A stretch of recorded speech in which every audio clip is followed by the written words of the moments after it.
오늘 하나님께서 가장 오늘 말씀에 주로 주시는 것은 13절 말씀입니다. 내가 오늘 내 행복을 위하여 내게 명하는 여호와의 명령과 규례를 지킬 것이 아니냐. 지금까지 신명기를 통해서 계속 강조하셨던 말씀입니다. 말씀을 듣고 배워서 지켜 행하라. 그리하면 너희가 살고 들어가서 얻으리라. 이 말씀을 왜 그렇게 계속 하시는가라고 주님께서 얘기하시죠. 그게 바로 여호와를 섬기고 내 하나님, 내가 오늘 내 행복을 위하여서 명하는 것이다. 이렇게 말씀하십니다.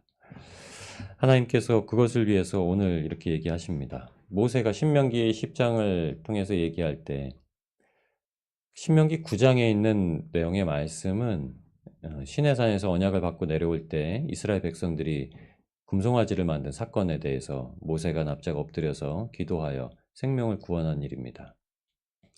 그 일에 연결지어서 레위 지파가 나오고요. 그리고 그 일에 연결지어서 하나님께서 이제 행하실 일들을 말씀하십니다. 처음부터 한번 말씀을 보시면요. 오늘 하나님의 말씀을 이렇게 요약할 수 있습니다. 하나님은 우상 숭배한 이스라엘 백성들에게 처음과 같은 십계명을 주시고 언약 궤에 보관하게 하십니다. 하나님은 레위 지파를 구별하셔서 하나님께서 그들의 기업이 되신다고 하십니다.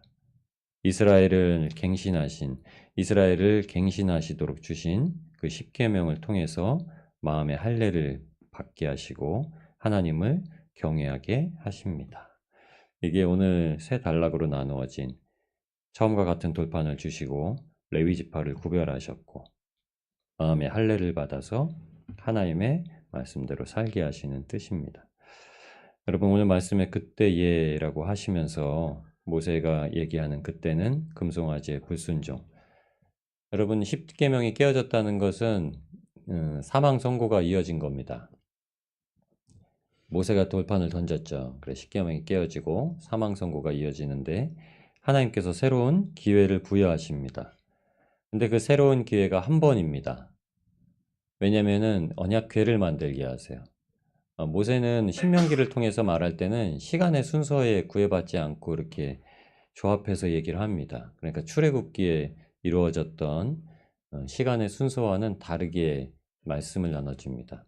왜냐하면 궤를 만들라는 명령은 출애굽기에서는 모세가 시내산에서 돌판을 받을 때 받은 말씀입니다. 성막을 만들고 그 다음에는 궤를 만들고 그 다음에는 번제단을 만들고 그 다음에는 떡상을 만들고 등대를 만들고 이렇게 성막에서 필요한 모든 것을 만들라고 다 들었습니다. 근데 모세가 이거를 그냥 오늘은 이렇게 얘기해요. 하나님께서 처음과 같은 돌판을 두 번째로 만드신 이후에 궤를 만들라고 하셨다. 궤는 아직 만들지 않았거든요. 부살렐이 만듭니다. 조각하고 이제 성막에 필요한 모든 것들은 하나님께서 지혜를 주신 재능 있는 자를 통해서 만들게 하십니다.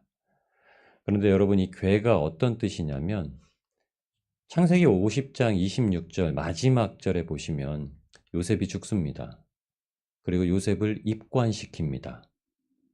입관시키다는 그 말이 오늘 쓴 궤라는 뜻이에요. 그러니까 노아의 방주 그리고 모세가 담겨있던 갈대 상자 이거랑은 다른 뜻으로 쓰입니다. 그러니까는 아론이라는 히브리어로는 아론이라는 뜻인데요. 관짝이라는 뜻이에요. 관짝. 근데 모세는 어차피 이걸 관짝으로 얘기를 듣질 않았습니다. 근데 모세는 애굽의 모든 문화와 생활에 익숙한 사람이잖아요. 그럼 요셉이 입관한 것도 여러분 그 이집트의 문화상입니다.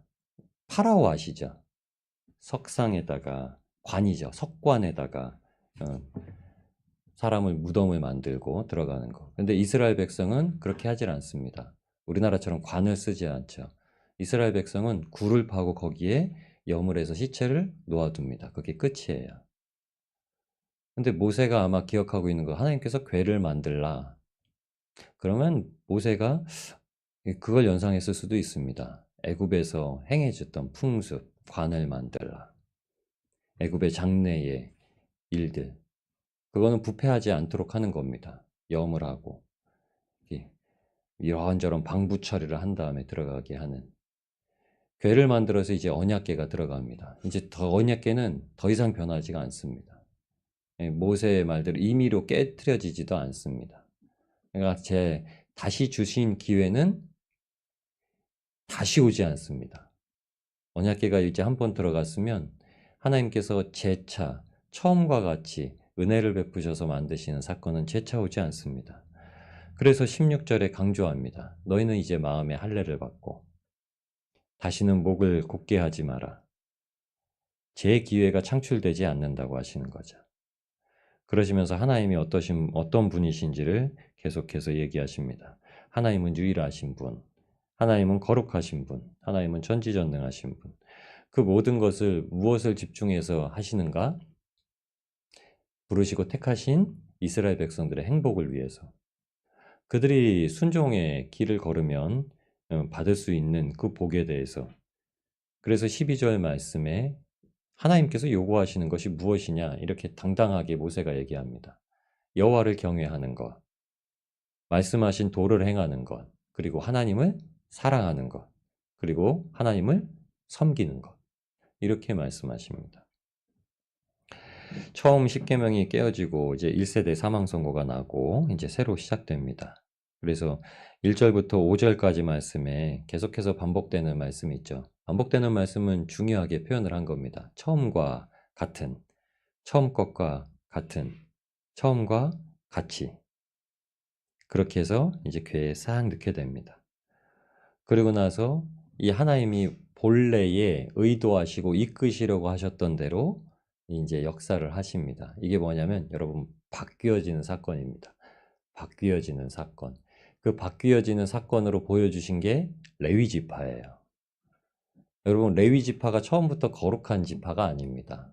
레위가 어떤 사람이냐면요. 야고보와 요한 같은 사람이에요. 성경에 야고보와 요한을 보아너게라고 예수님께서 지칭하셨습니다. 우레와 우레의 자식들이라고 하는데 굉장히 혈기가 많았던 사람들이라고 하죠. 근데 시므온과 레위가 그랬습니다. 레위는 셋째 아들이고 시므온은 둘째 아들입니다. 근데 시므온과 레위에 대해서 하나님께서 말씀하신 것이 있습니다. 창세기 49장 5절에 요셉이 이제 야곱이 죽을 때가 되어서 12아들에게 마지막 유언의 말씀을 전하는 구절이 나옵니다. 거기에 레위를 지칭하는 말이 있어요. 세 번역으로 제가 읽겠습니다. 시므온과 레위는 단짝 형제라. 그들이 휘두르는 칼은 난폭한 무기라. 레위를 뭐라고 하냐면요. 아주 난폭한 자다 이렇게 얘기를 해요. 아들 보고 그렇게 얘기를 해요. 이 사건이 벌어진 것은 야곱의 딸 디나가 여기 보이는 사건에서 이제 세겜에 들어가서 행한 그들의 일 때문입니다. 창세기 34장 25절에 시므온과 레위가 각기 칼을 가지고 가서 부지 중에 성을 엄습하여 그 모든 남자를 죽이고 레위는 원래 아버지의 마지막 말에 따르면요 축복을 못 받은 자예요. 저는 난폭한 자다. 조심해야 된다. 내 영혼이 저희와 그 레위와 상관 안 할 거야. 뭐 이렇게 유언을 합니다. 그런 레위에게 이제 반전을 주세요. 반전의 사건이 무엇이냐면요. 하나님만을 본 사건입니다. 레위가 반전을 받은 사건이 그거예요. 그래서 레위 지파가 하나님의 일을 맡게 한 겁니다. 근데 그 레위 지파 사람이 누구냐면요. 아론과 모세도 그 레위 지파 사람입니다. 아론과 모세는 레위 지파 사람이었기 때문에 지도자로 불러진 게 아니라요. 그냥 아론과 모세였기 때문에 지도자로 불러졌고 이제 그 레위 지파 전체가 하나님의 일을 맡은 자들이 됩니다. 바뀌어지는 사건이에요. 하나님께서 이제 그들의 행복을 온전히 추구하게 만드십니다. 그 약속이 레위 지파는 기업이 없다는 거예요. 여러분 왜 형제 중에 기업을 못 받는지 그 사건이 출애굽기 32장에 나옵니다. 형제들에게 레위는요, 좀 나쁜 형제예요. 보기에. 근데 하나님께는 바른 아들입니다. 출애굽기 32장 26절에 출애굽기 32장의 말씀은 이제 돌판을 깨어뜨린 금송아지를 만들어 우상을 섬긴 이스라엘 백성들에 대한 이야기입니다. 근데 거기에 레위 지파가 어떤 일을 했는지 명확하게 기록하고 있습니다. 32장 26절부터 시작되는 말씀, 29절까지의 말씀인데요. 누구든지 여호와의 편에 있는 자는 내게로 나아오라 하매. 누구든지 그 돌판이 깨어지고 금송아지 우상을 섬긴 자들 가운데 여기 진짜 다 하나님 없다 하고 금송아지 섬겼냐? 너희 중에 금송아지를 섬기지 않은 자들은 내게 나오라. 그 마음이 하나님께 있는 자들은 내게 나오라 했을 때 누가 나오냐면 레위 사람들이 나옵니다. 근데 좀 당연해요. 왜 레위 사람들이 나왔을까? 모세와 아론 지도자의 지파입니다. 지도자 가족이에요.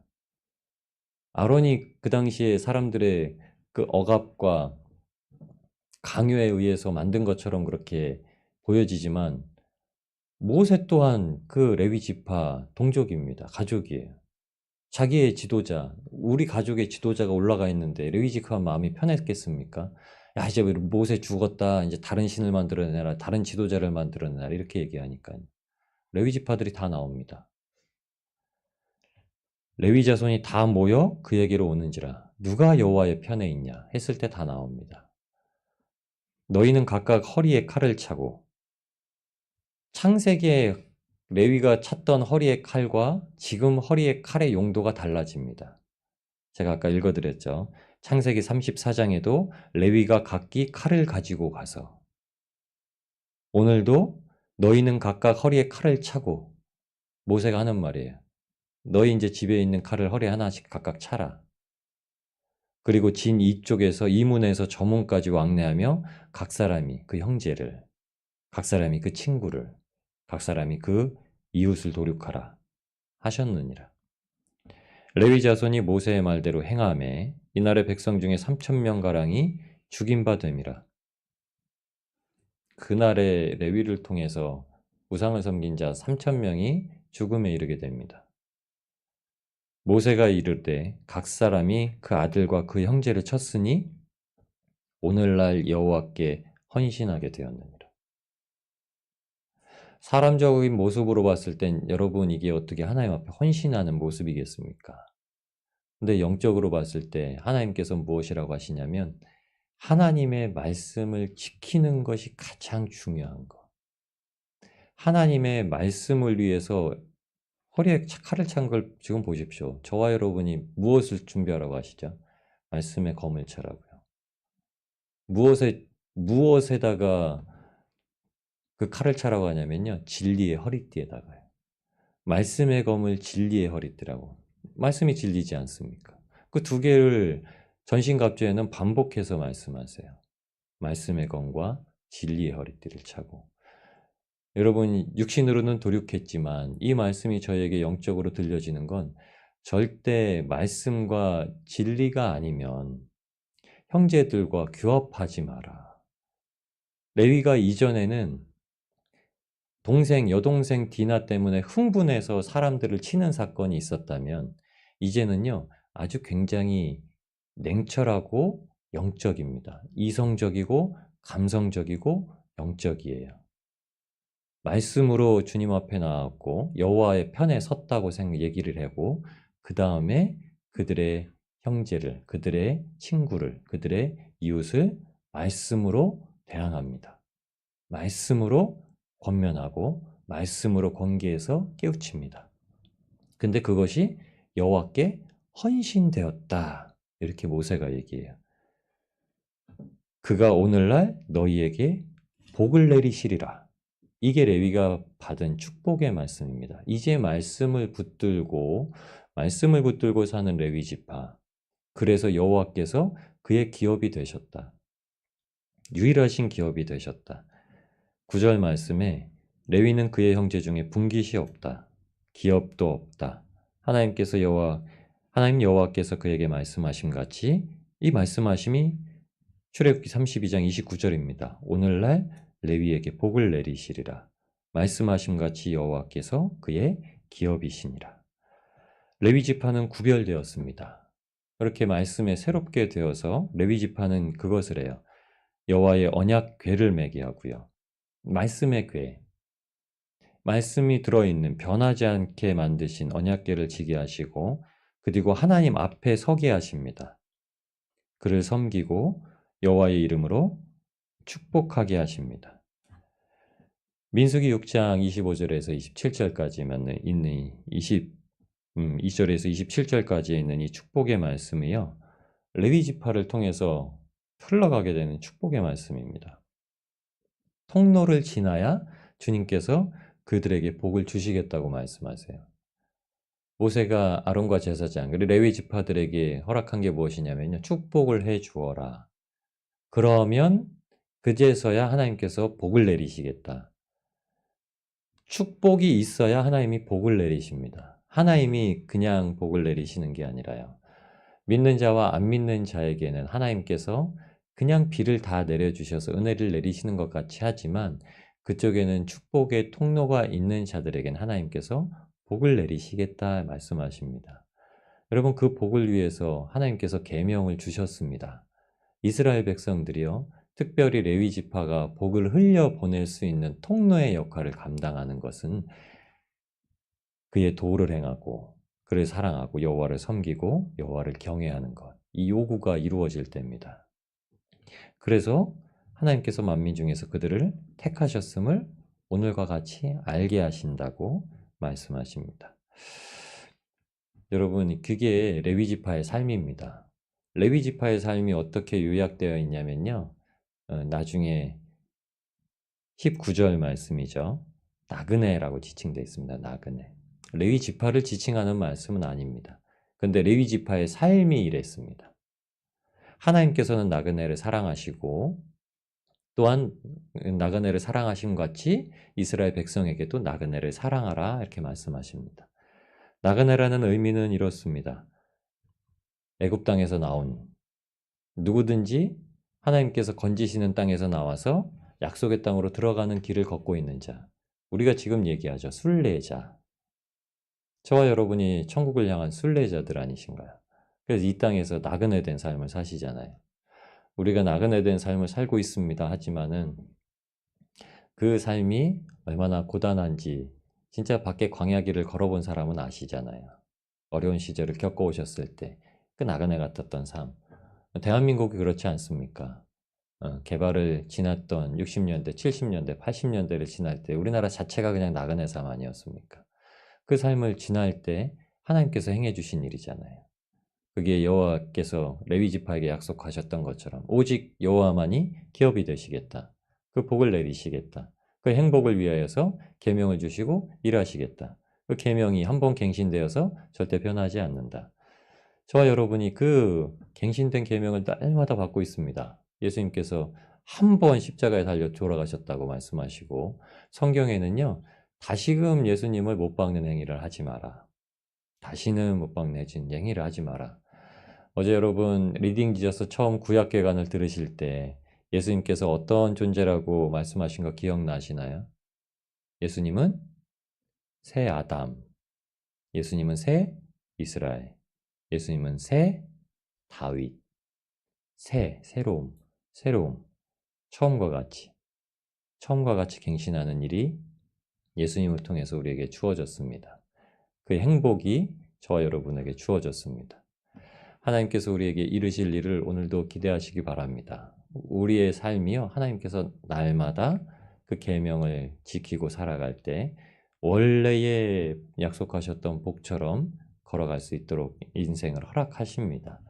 복음을 들고 하나님의 은혜 가운데 오늘도 영광을 주님께 돌려드리고 그 기쁨을 누리시는 복된 성도님들이 되시길 주님의 이름으로 축원합니다.